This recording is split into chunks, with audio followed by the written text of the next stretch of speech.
Welcome, it's Curated, and in today's video we're going to be looking at simultaneous equations. You see, a long time ago there were these two mathematicians, alright? This guy right here and this guy right here, right? There were these two mathematicians, and then the one day this guy came up with this problem. He said he had two variables and he didn't know how to solve them, alright? He knew how to solve for one variable, but now he had two equations with two variables. And he went to his friend and he said, "Look, buddy, I don't know how to solve this, alright? Can you help me?" And he said, "Well, what if we used a representation to try and solve this?" And so these two mathematicians came up with the solution for two random variables, and this became simultaneous equations, right? Where we have two variables and we have to solve for each of them. And so they drew out the normal Cartesian plane and they said, okay, our one equation was quite simple and the other equation was also quite simple. So they said, all right, let's go back to the basics. What if we had this equation that said y is equal to x? All right, they drew that equation out. They said, okay, on the Cartesian plane, this is what it looks like. If we label our y and our x-axis, they said, okay, that's what it looks like.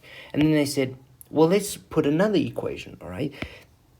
And this one was y equals to minus x, all right? And it went there, y equals to minus x. And they said, okay, I have two equations here with two unknowns, and I can see that they are intersecting at one point. And this point is the origin at point 0 and 0, where the x value is equal to 0 and the y value is equal to 0.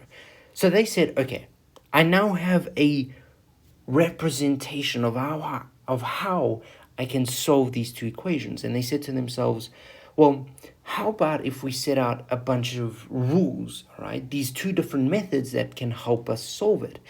And these two methods that they came up with were elimination and substitution.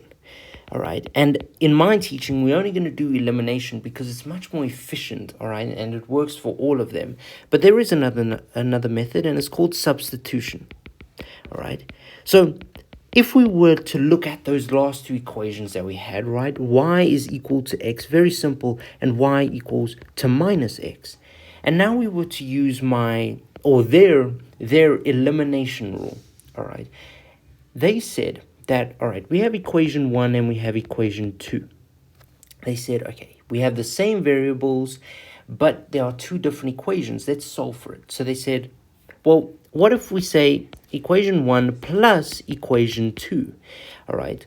And then they would say, okay, well, y plus y would be 2y, and x minus x would be 0, so y is equal to 0. And they said, okay, well, now that we know that y is equal to 0, let's substitute, all right? Let's substitute for y is equal to 0 in equation 1, in 1 for y. And so we said that y is equal to 0, so y is equal to x. So 0 is equal to x from equation 1.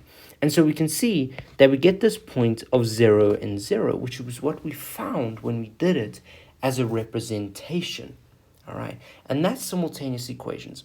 In the next two videos, we're going to be looking at a harder example for two equations using elimination. And in the video after that, we're going to be looking at three equations. All right, thank you so much for watching. I really hope this helped you. Stay happy, stay healthy, stay safe out there. Have a great day.